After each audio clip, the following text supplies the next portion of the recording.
All right, we got up to here. And we're saying that the whole world can make you pretty crazy. And how does the world do it? By making you think that all there is the world. There's no God, there's no creator, there's no laws, there's no rules, except for, what you make up, what you figure out. But there's no God that's going to help you or protect you or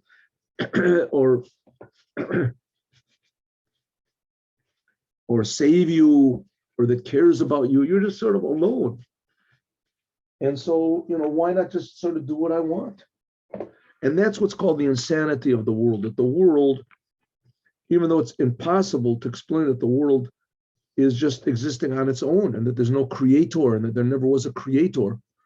And I mean, that takes faith. You have to really believe that there's no such thing as a creator and that there's no reason for the creation. I mean, you don't know if there is or there's not. So it takes belief. On the other hand, to feel that there's God, and that also takes belief. But the belief that there's God, at least it's positive. And it's based on the fact that you have to believe. You have to believe in order to, on the other hand, nature is based on the fact that believing is bad. Having faith is a bad thing. And nevertheless, and when it comes down to it, atheism is based on a purely unprovable axiom that there's no such thing as God and that everything, why do you suppose that? Just because you feel that? So that's like faith. It's just, your feeling. So that's insanity. So the Rebbe says, okay, so you have a choice which type of insanity you want. Either you want insanity that the world is just totally independent, there's no God, and there's just try to get as much out of it as you can. And there's no really reason, it's just what feels good to you, you just do. And what feels bad, you just avoid.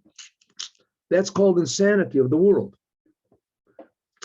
Especially because it's insanity, because even those people that get everything they want, they're not happy.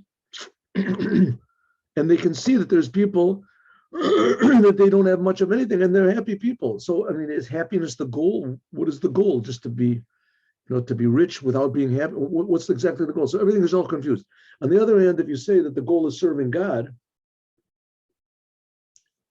so then at least, and it's not receiving anything. You don't know what you're going to get. Everything is a gift. I mean, we're just creations. How can we be demanding things when we're just being created from nothing all the time by God? So the ideal is to serve this God who's creating us, and that's what the Torah is here for. So good, that also takes faith. But on the other hand, that's called faith or craziness of holiness. At least you admit that there's something holy, and you devote yourself to it. On the other hand, if you say there's no such thing as holy, then you also have to be crazy and devoted to something which you don't understand. But that's called craziness of the other side, selfishness. So as it says the Rebbe here, Haskala, a person that tries to limit himself only to understanding, this comes, and you get the wrong idea. You try to put the world in some sort of a compartment and understand the whole thing, as this comes from the sin of the tree of the knowledge of good and bad. This is a descent, but this is a summary of what we live from understanding godliness, from understanding godliness and comprehending at least the infinity of God, and taking your mind and bringing it down to the foulness of this world. And that's one of the reasons why the prophets, because they were so devoted to God, when they received their prophecy, some of them would remove their garments. They would take their clothes off because they were in the state that Adam was before he sinned in the tree of knowledge. Before he sinned in the tree of knowledge, it says he was naked and he wasn't embarrassed. It was just, he didn't have any feeling of self. He just felt and understood that he was being created and that he should direct his mind to the Creator. And this is crazy. And this is, like we said in the Gemara, about this one great rabbi called Shmuel Bar Yitzchak, and he used to act like a fool. When he came to weddings, he would juggle, and everybody said, "You're embarrassing us," but in the end, they said, "Looks like God enjoyed it." Right? Then when he died, there was still a big pillar of fire between him and everybody else, and they said, "Oh, it looks like God enjoyed this craziness that he did." Shtusa the Saba. Why would a person act crazy like this at a wedding? Because he felt the infinite miracle that's occurring at a wedding. It says, and it's an eternal building, binyan adayad. Because Shmuel Bar Yitzchak, he felt this, so he acted like a crazy person. Because holiness, godliness, is really above understanding. And so therefore, he left all of his natural feelings, and this is serving God, which is above understanding, above normal. That's called shtut kedusha, holy craziness. Well, this has to be understood a little bit also more, because holy craziness is not like regular craziness. Regular craziness is normal craziness. Normal craziness, a person just, they say, what's the difference between a crazy person and a normal person? That a crazy person does what a normal person thinks. In other words, people have crazy ideas that run through their mind. How do you know what's crazy and what's not crazy? If it's according to the Torah is here to show what is holy, what is normal, and what is below normal. What's above normal, what's below normal, what's normal. So the Torah, you do everything that says in the Torah and the rabbis, and that's normal, right? If you ignore what it says in the Torah just because you're selfish and you decide that you're going to make up your own ideas, so that's below normal. What's above normal? Above normal means that you know what it says in the Torah, but you don't want to suffice with just exactly what it says. You want to do more. You want to increase. You want to say, where in the Torah are you supposed to do more? And you do more.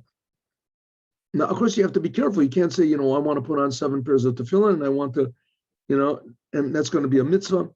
You can't put like 5, inside of your tefillin. You start stuffing other sentences and things like that. The commandment is to put on 1 pair of tefillin. You decide you want to put on 8 pairs of tefillin, 20 pairs of tefillin. Okay, but it has to be based on the Torah somehow or other. You want to make your tefillin out of gold, out of diamonds. Your tefillin are going to cost $3 million. That's craziness of the other side. Because according to the Torah, if you don't make your tefillin from animal hide, a kosher animal, there's criterion, then it's not kosher. But you decide you want to do it, make it out of diamonds. Well, that's crazy, but it's not craziness of holiness. Craziness of holiness means that you do what it says in the Torah, but you really do it exactly what it says in the Torah.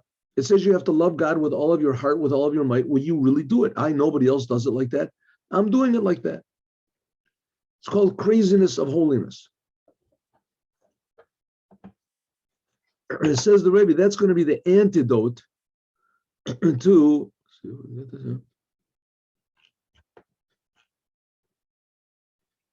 the craziness of this world. Here we go. Ready? What did I do? One second. Excuse me. 1 minute. No. I'm sorry. I did wrong. This is supposed to be like this. It's supposed to be like this. And there. And we just finished the first chapter. And here's the second chapter. This is what we're starting today. But what we said now, that was the conclusion of the previous.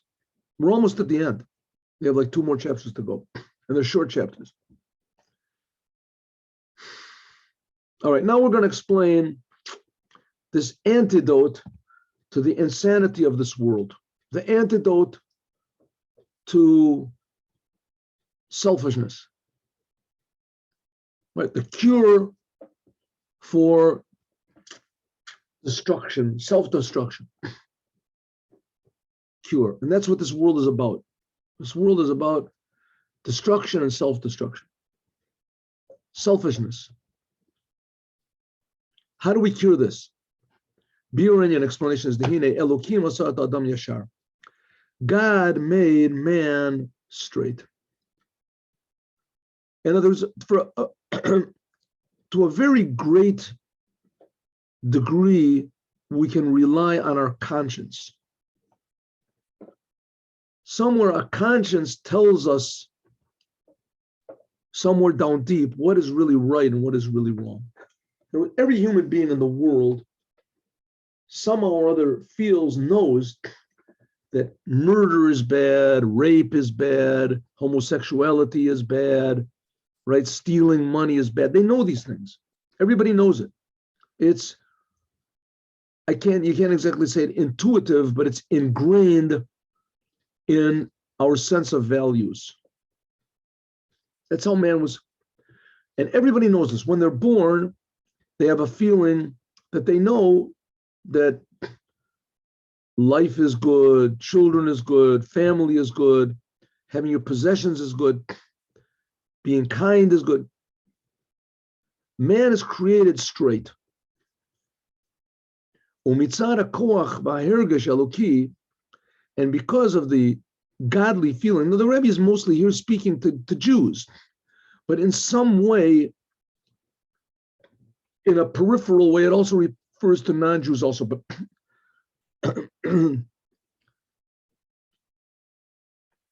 let's say that this refers to Jews, but you can understand how this is going to be relevant to all mankind. Here we go. Every Jew has a feeling of God that's given to him. And this is by birth. You have to know and to feel ha'emet, the truth. That how it is that anything that's good in the world, this is spiritual good. You eat a steak and it tastes good. You make a lot of money and it feels good. Your team wins the world championship, feels good, right?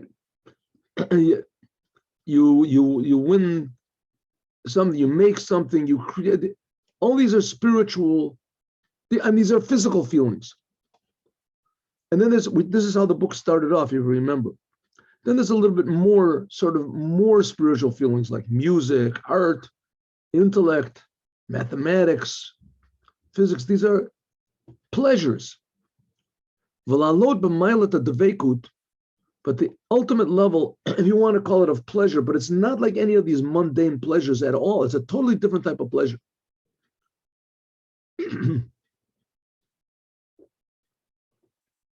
It's like a pleasure a person gets from honesty, right? Either you can succeed in stealing from a bank $3 million, no one's going to catch you.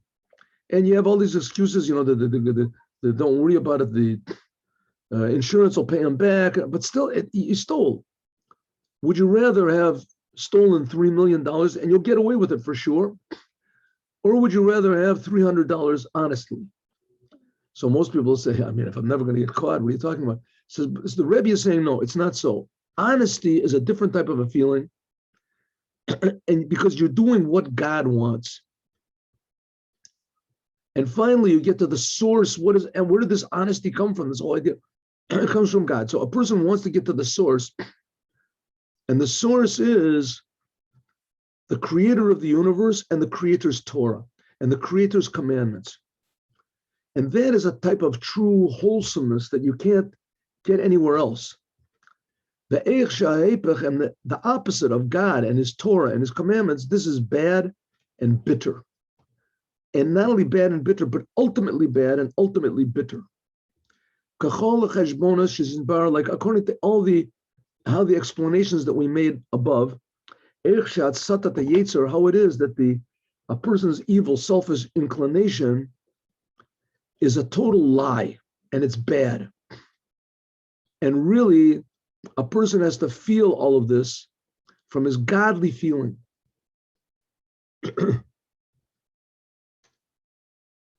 And he has to understand from where came this asiba, the reason that he is convinced to the tricks of his Yetzer Hora, of his evil inclination. And this is what caused Goram Chet, the Eitz Hadas of the tree of knowledge of good and evil. Right here you see very common. Let's take a very big example. People who are addicted to things, right? So eventually, the guy he's addicted to drinking and he wants to stop drinking. He's addicted to gambling. He wants to stop. He's sat in jail because of it. He's lost all of his money and he just can't stop. What does he mean he can't stop? All of a sudden he gets an urge and he can't resist the urge. He can't resist. Why? Why can't you resist the urge? That's the way it is. That's called addiction.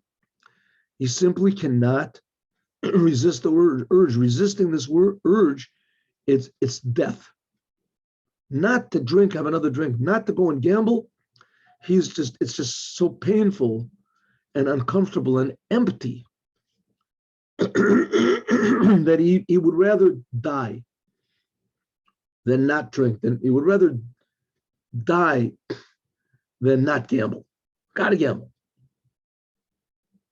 So where does this all come from? Why does a person listen to these stupid, destructive urges that pop up? He says, this is the same thing. This is what came from the sin of the tree of knowledge of good and evil. What happened? Before Adam ate from the tree of knowledge, there was in existence a inclination to do bad. Like I say in the Gemara in Brachot, Al Pasuk v'yetzer, the God created man, yetzer Adam, 2 yuds, shnei yetzerim, a person was given a good impulse and a bad impulse. When man was created, he had both impulses. But a person felt godliness so much, he didn't pay any attention to these natural urges, these drives. In the name of the Maimonides that he wrote, the Guide to the Perplexed.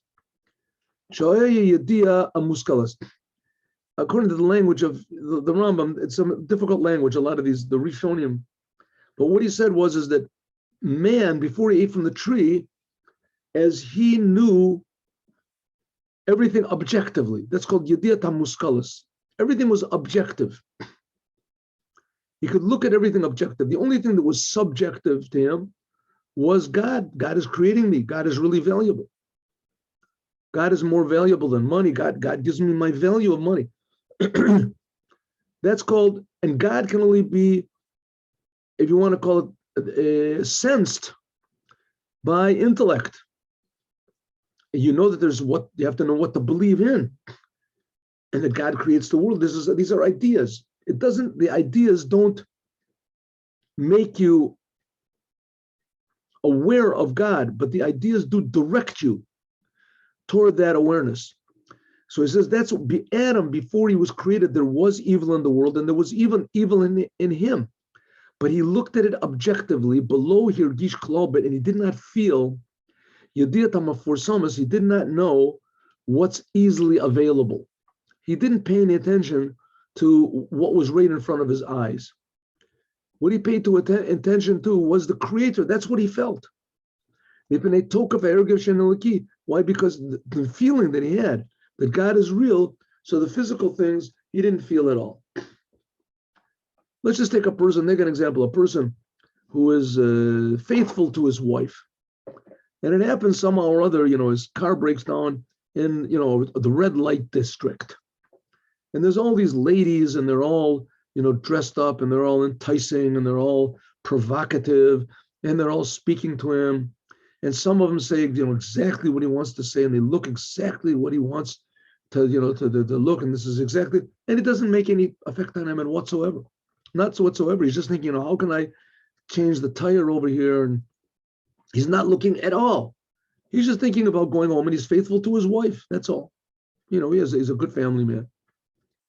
And the same thing, the wife, she's faithful to her husband, and all of the enticements and whatever is in the world, they can't convince her because, and that's what it was, what Adam, the first man, he was faithful to God. He felt that God is creating me. I owe God everything. So all the the temptations and the confusion in the world, they didn't confuse him. They were just there. But they didn't entice him. He had something much more real to be aware of constantly. But after he sinned with the tree of knowledge and evil, then it became exactly the opposite. Then all he felt was nature. All he felt was himself. Suddenly he started to feel, wow, having a good meal, this is really tasty. To take this drug, this is really fun. All these things that before he couldn't have cared less about because he was interested in the truth. But now suddenly when he's not interested in the truth, there's this big vacuum and he fills it up with the foolishness of the world. Everything in the nature and physicality of the world, he feels this very much. He's how do you say, he's sensitive to it, he's open. Who Gorem lo, and this feeling that he has of the pleasure of the world that's just waiting for him, this causes him a total lack of feeling of the Creator of God. A total lack of feeling of the truth. And the goodness of the truth, which we explained before. I remember some lady, I don't exactly remember what the situation was, but there was a lady, she was happily married to this fellow, and they had like 10 children. And somehow or other, he met up with this other lady, this sort of a, really, how do you say,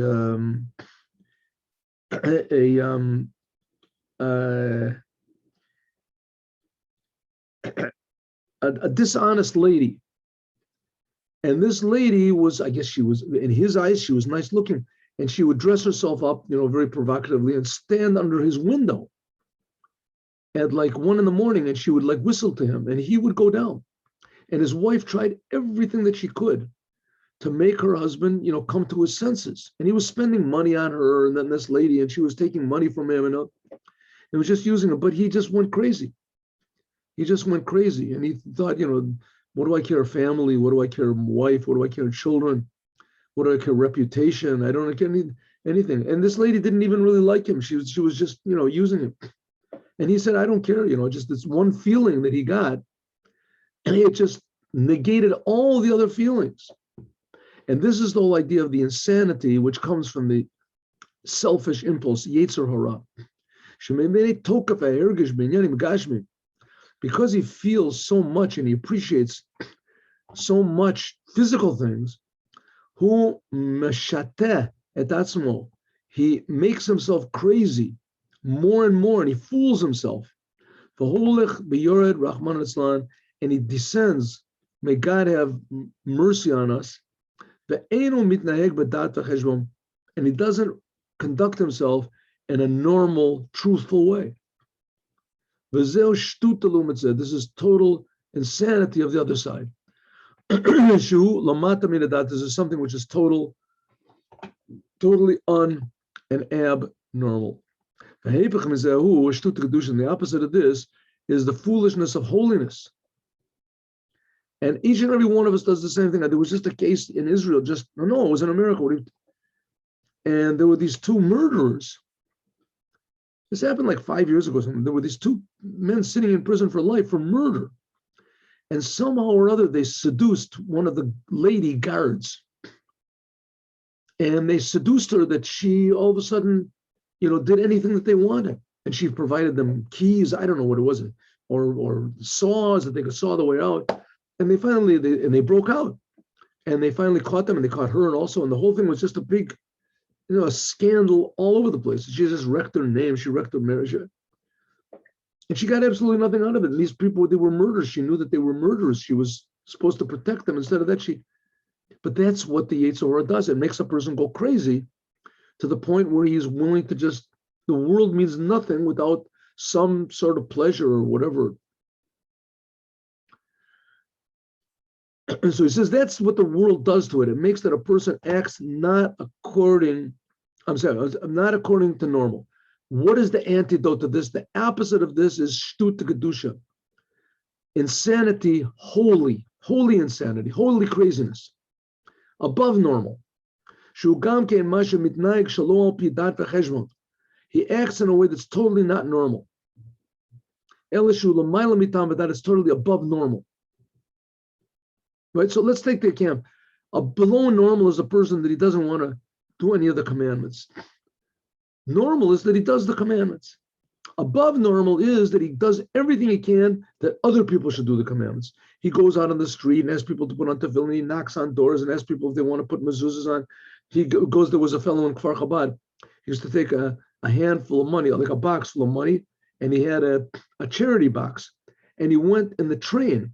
He went on the train and he gave everybody coins so that they would put it into the charity box.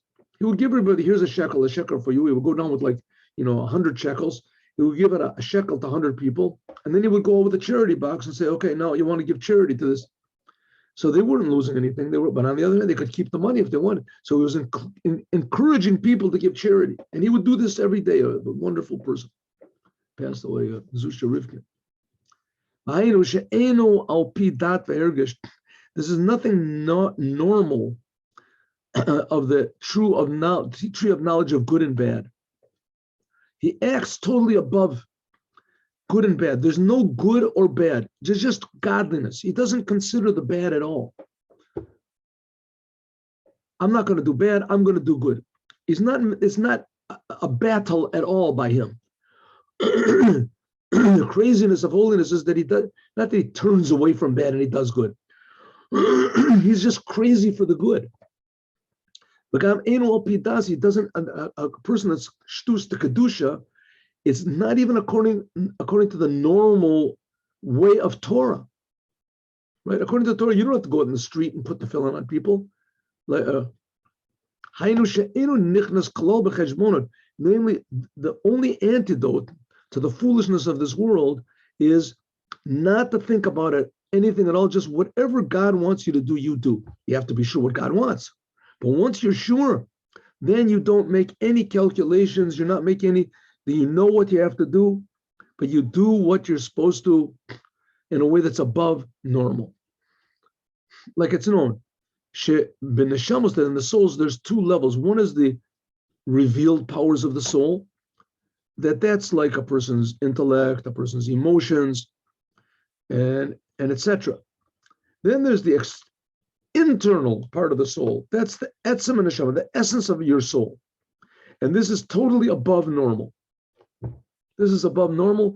It can't be enticed. It can't be tricked. This level, this level which was revealed in the first man before he sinned, that all man was interested in was the godliness in everything. This is because of the power of intellect of his godly soul. It was revealed in a revealed way. Maybe I can give you an example. A person that really loves music. He loves music. It's revealed that he's a genius in music. Right? He's a genius. The person is just a genius in music. There are people like that. I think we talked about this before. There's people that are just geniuses in music. They can hear a piece one time, and they can a complicated piano piece, and they can play it back. Almost letter for letter, a note for note. There's geniuses in music, right? Now let's imagine like a person like this, that he's a genius in music, and he loves music. And he comes to a place where there's, like punk rock or something like that. I can't stand it. And the guitars are not in tune, and the melodies are not melodied. He can't bear it, especially if somebody is really, doesn't know at all how to play an instrument he's playing. He just can't stand it. But a person that has no appreciation of music whatsoever, so it doesn't bother him at all. Exactly the opposite. He could be, play the piano with his feet. He doesn't care one way or the other. But a person that really appreciates music, so he can't really think about anything else. I don't know if you've ever seen, there's some of these concert pianists, and they can memorize hundreds and hundreds of pieces, all these difficult etudes and things like that, and they memorize everything. It's just running in their mind all the time. And anything else except for music or anything that they're just not interested at all. It just does not interest them. It's not maybe when they're not playing music, yeah, but when they the music is just so beautiful, and they're crazy for it. So that's what the Rebbe says. The same thing is some people like music. Well, every Jew really likes God, and every Jew is really crazy for God. The fact is, and when a Jew is feeling and thinking about God, the creator of the universe, and that he's creating us, so he doesn't really feel anything else. This is called the godly soul. When this godly soul is activated, it's like the genius musician. When he's in music, he just feels the harmony and the melody and the counterpoint, whatever he feels. It's just like him, just carries him away. He's just totally involved in the beauty and the balance of the whole thing. So that's what the godly soul is. The same way with godliness, he feels the godliness in everything in the world. This is like man was before he sinned with the tree of knowledge. Okay, and also that's what's called the godly soul. So it is the souls, right? There are certain people that even after the sin, right? Nowadays, there's certain people that their souls did not really descend so much. There are some big tzaddikim that there shines in them the soul of the godly soul. And they have awareness and understanding in godliness. And this is all they work at all the time. And it's not relevant to anything else. To feel the nature, good in nature, right? He feels the good and godliness all the time. Right? It's like a person that he's listening to an expert in music. He's listening to some beautiful symphony, and you come up to him and say, "How would you like to have a big lollipop or something?" What are you talking about? He doesn't even know what you're saying. It just bothers him. A nice big, banana split, huh? What do you say about that? He just doesn't even hear you. He's just in the music. But a banana split could be tasteful and everything. He doesn't care. He doesn't care about the taste. He's just in something more beautiful and more harmonious. Well, there are some people that are that way with God, and they feel the Creator, and they feel the harmony and the beauty and the complexity of the Creator to the degree that all the things in the world just don't talk to them. They don't talk to them. They just want to use the world for what God wants them to use. So it could be that they build huge buildings, and it could be that they teach thousands of pupils, and that they answer questions, and they could stand in front of a crowd and be humorous, and all these things. But the fact of the matter is, they're only doing it because that's what the Creator wants, and to appreciate the Creator, that's why they're doing it, because that's what's called the godly soul. But then there's what's called the animal soul. A person that really feels his godly soul, he doesn't feel the animal soul. He's not enticed by things of the world. Even though the tzaddikim are not in the same level as the first man was before the sin, that he didn't have any natural feelings at all.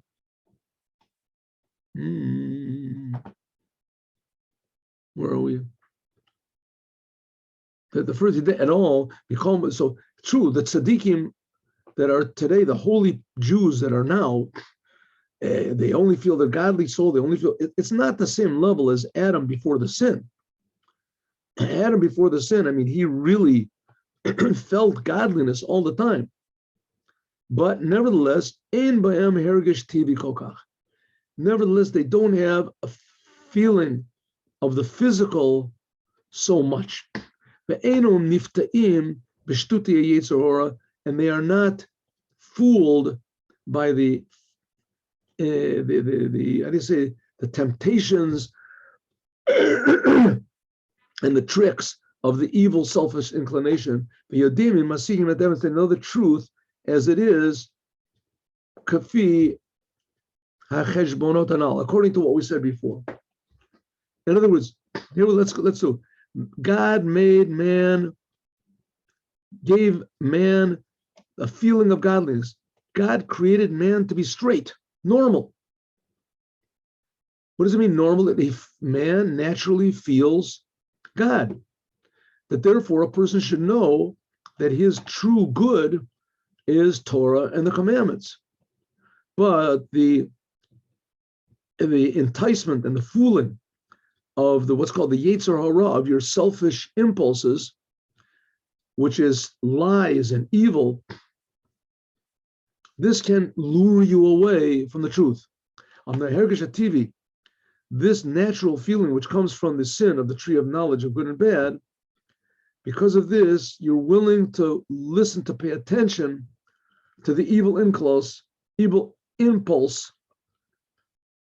which brings you below normal. And this is the foolishness of holiness. But on the other hand, the foolishness of holiness, which is above normal, this shines up the soul of your godly, the light of your godly soul. Okay, so let's go back over this just a little bit. What is the Rebbe saying? The Rebbe is saying that inside of each one of us, inside of every human being, is a feeling of truth. Every human being, and the Jews especially, and the Jews are supposed to teach the whole world this, every human being has a appreciation of God. God is creating us. Every human being has a appreciation of the Creator, and every human being knows that there are laws.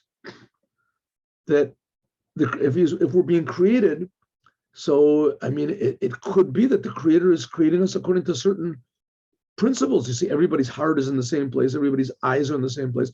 So maybe there's also laws for our actions. Well, everybody knows and feels this, that there is. And that's what's called the godly soul. By a non-Jew, you can call it his conscience. But let's take the Jews. The Jews feel that there's a creator, and they feel that this creator has a will, and that they feel that God wants us to be his partners. And as a result, they don't pay any attention to any of the stupid things. They don't pay any attention to other foolish things. Like sometimes people read books, you read a book, they get involved in the book, and nothing that happens around them, disturbs them. Excuse me, sir, would you have a phone call? Leave me alone. No. Excuse me, you have to, it's an important phone call. Let me finish this chapter. Right? In other words, you're so involved in this one thing, and it's so good to you that nothing else disturbs you. And that's the ideal. Every human being ideally is so aware of God. After Adam sinned from the tree, this was only given to the Jewish people, and not many Jewish people utilize this fact. Eventually, Moshiach will bring this back, and the Jewish people will bring the whole world back to feeling the truth that there's a creator, and he creates us, and that he loves us, and that he has a will, and that there's certain things that he wants us not to do, to avoid. And that's what we should avoid.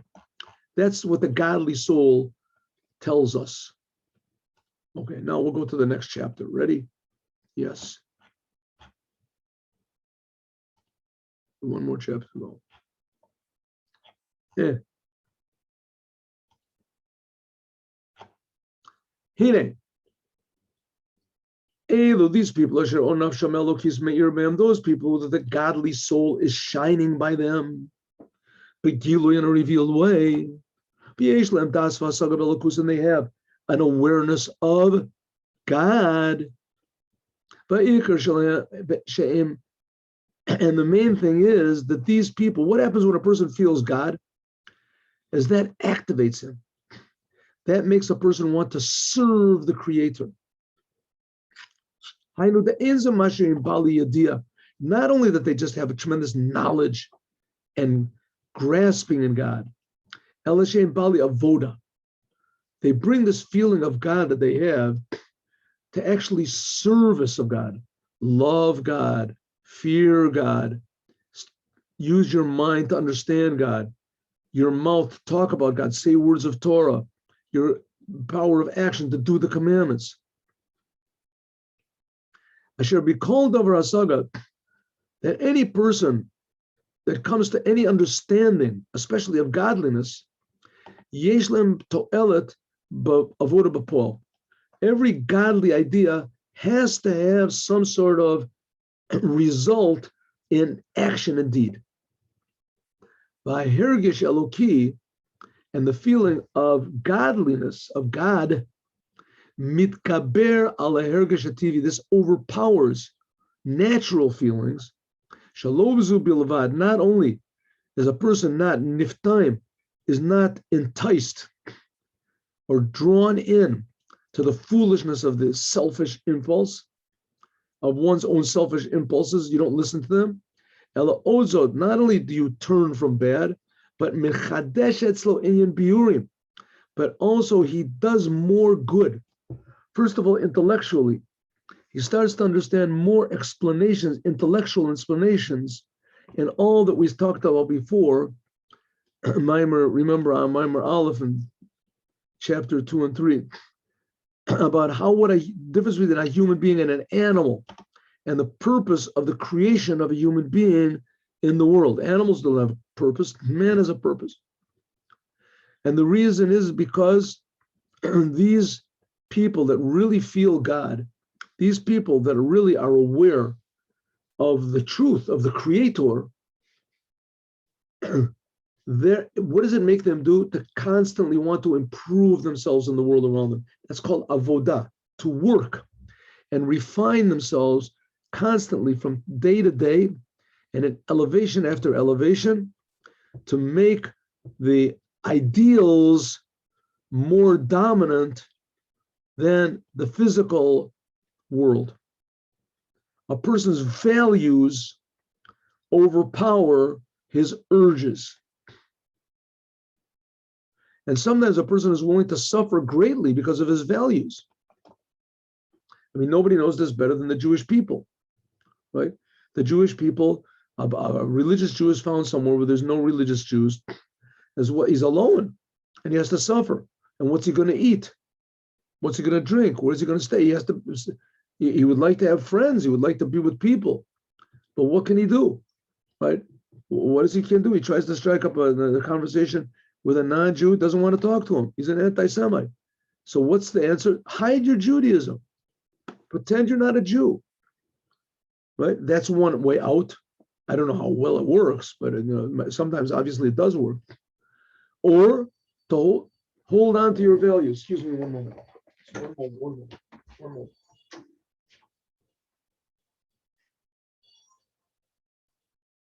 Hello. אני באמצע לתת שיעור, אני גומר ב10 דקות.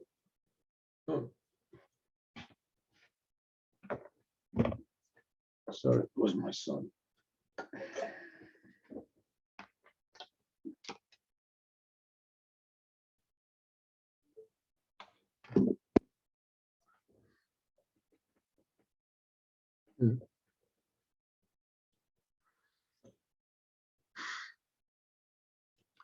But that's talking about people who are like tzaddikim and they always feel godliness.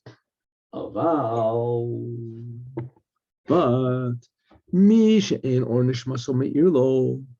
a person that is the light of his soul does not shine for him. Right? Like a blind person, he can't see the world. Well, a Jew who is godly soul is covered. It's like he's blind. He can't see God. He knows people are talking about it, but it just doesn't turn him on at all. A person like that, he can easily be convinced by the enticements and the urges of his selfish impulse. What's he going to do now? What's this person going to do now? He's got all these urges to get mad, to be aggressive, to get depressed, to be sad, to follow his desires, his lusts, his this. And what's he going to do? Here's the advice. I mean, he doesn't feel God, so there's this big void, and he wants to feel something. I mean, as a human being, what's he supposed to do? Just feel nothing? He has to feel. You can go to the Far East. They have all these religions where they try to teach you to feel nothing. Just you're a big nothing, a big zero. Just not blank your mind out, or okay, that's one way of doing it, but that's not the Jewish way. It's a Jewish way to calm your mind down. There's no doubt about it, but that's not a goal. It's just sometimes a means. Says the Rebbe, what are you going to do? A person has all these urges. How can you ignore him? This is the advice. When you have an urge, don't argue with it. But what you should do is stand very firmly because of the second level of the soul. And this is the essence of the soul, which is above any knowledge. And we're going to see this is the whole idea of the Jews are a stiff-necked people, a good thing. So now he's giving advice to me and you. I mean, I don't know about you, but he's giving advice to me. People don't feel God all the time, and they do feel themselves. And regularly it pops up, a little bit of confusion, a little bit of, desires maybe, and not such nice thoughts. And sometimes you get angry and depressed, and all these things happen. So what are you supposed to do? Says the advice is like this. Ignore them. How do you ignore them? Says you have to ignore them with stubbornness. Stubbornness. I don't know what you're talking. I don't know what the answer. I don't know how to reply to my selfish impulses, but I know that they're wrong, and I'm not even going to talk about it. Not going to talk about it. Intellect and emotions, these are aspects of the soul, and they are not the soul. But the soul itself, this is above intellect. The soul itself is aware of God. This is above intellect. That's what it says. Am kashe orafu. This is what it says, that the Jewish people are a stiff-necked people. V'salachta. Right? What is this? This was by the after the Jewish people sinned with the golden calf. So Moshe said, God, come on, save the Jews. Don't wipe them out, because they are a stiff-necked people, v'salachta, and you should forgive them. Because they're stiff-necked, so you should forgive them. That's not nice. Stiff-necked usually means that they refuse to listen to God. Right? Yeah, that's right. That's what it usually means, but it doesn't have to mean that.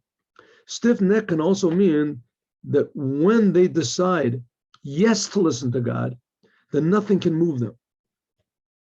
That the fact that the Jewish people are stiff-necked, stubborn, this is a good thing. That because of this, it's a reason to forgive them.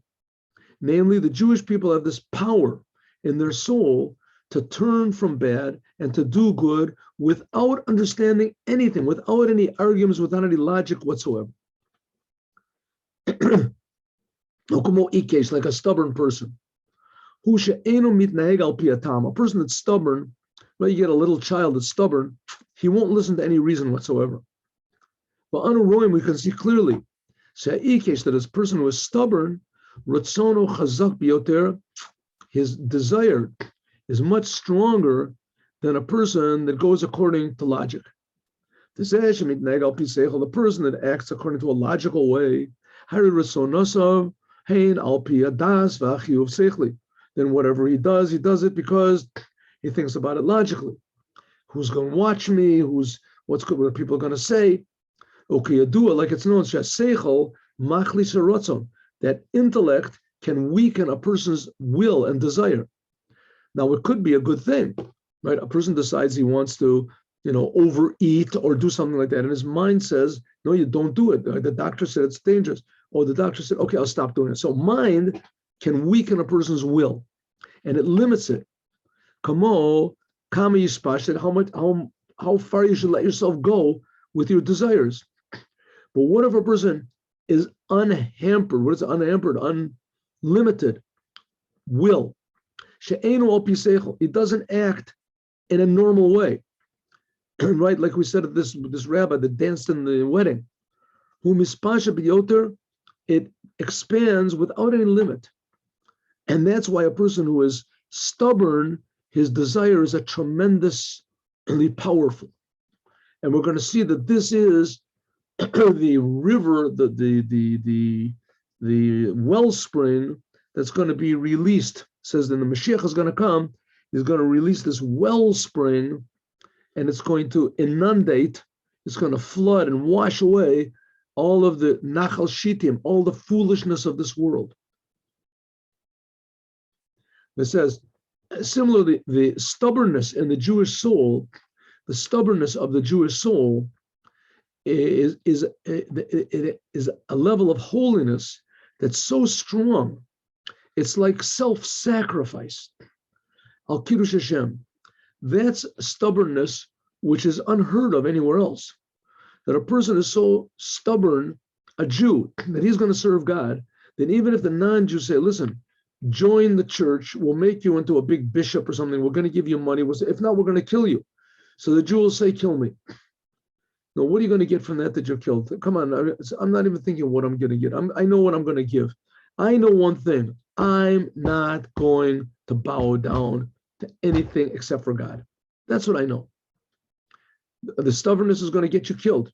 Not my problem. I don't want to get killed, but I'm certainly not going to bow down. You can do whatever you want. That's what's called Kiddush Hashem, that he's willing to die and not to transgress what God wants, God forbid. And also it can be in everything that he does. It's a tremendous power, not to go in the way of the Yetzer Hara and the animal soul, and not to be drawn after the desires of his heart. Because because he knows that all of the desires and lusts of the world, these are disgusting to God. God hates them. It feels good, but he knows, listen, my rabbi said that God doesn't like it, and I don't understand why, and I'm not going to do it. He knows that it's something that's forbidden and bad, and it doesn't come into his mind that he's going to do a thing like this. As soon as he does it, it comes into his mind, he just ignores it. Similarly, after that, he knows that he has to pray.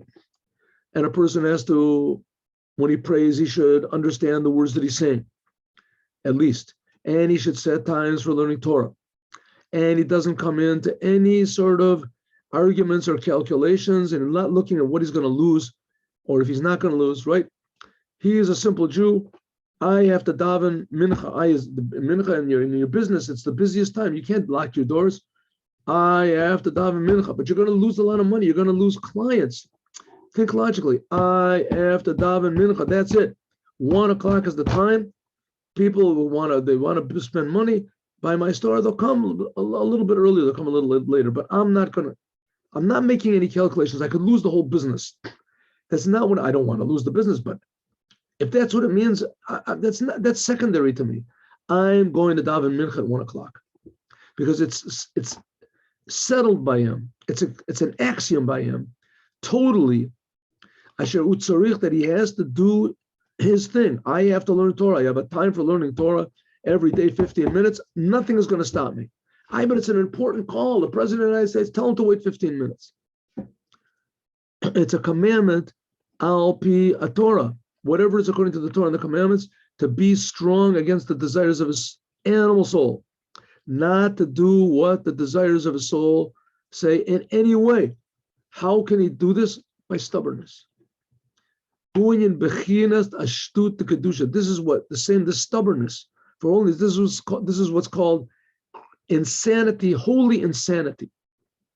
This is the opposite of what's called the tree of the knowledge of good and bad, weighing out what is good, what is bad. He just says, what is good, I'm going to do it. I'm not listening to anything else. He's not even going according to holy calculations. It's just pure tokef. He's not willing to listen to any reason whatsoever. I am a Jew. I know it's true. I'm sure of it because it comes from his soul. It says it in the Torah, I'll do it. Shemitzad etzem and neshama, that from the essence of the soul, and that's where he gets this power from. Then, then the person will be able to accept this, what's called holy understanding. If a person has this total self-sacrifice from God, then that makes the vessel, the empty vessel, that he can receive godly ideas. Because by means that he acts in this way of stubbornness that comes from the essence of his soul, as this weakens his natural soul and his animal soul, and it reveals in the place, it reveals the powers of his godly soul. So it could be afterwards that suddenly his whole personality changes. Now he's able to understand God more. He's understand the Torah more. He can, when he prays, is more emotional. And all the deeds that he does is according to the knowledge and connection to God and the calculations that he makes according to what we said before about what God is and how great God is and how wonderful God is and how true God is and how pleasant and true it is to serve him. So that's the idea. Now the Rebbe is coming to the grand conclusion, and that is you have to have self-sacrifice. You have to have stubbornness, but you have to make sure that you're true. It's right. And that's going to be this river that's going to come out. It's going to water all the foolishness, wash it all away, as we're going to talk about, God willing, next week. Have a good week with Moshiach now. Great. I'm very happy that we're learning. And we'll continue. Next week, it could be that we can finish. We'll finish the mimer. And then afterwards, what I want to do is, I would like to learn, where is this here? Where do I have it over here? Excuse me. Here. I think we'll learn this. I don't know if you've ever learned it before. Have you ever learned this? Or maybe it's backwards by you. Yeah. Okay, we'll learn this then. God willing, next week. Okay, see you next week. We'll set a time. Shalom uvracha. Have a good week with Moshiach now.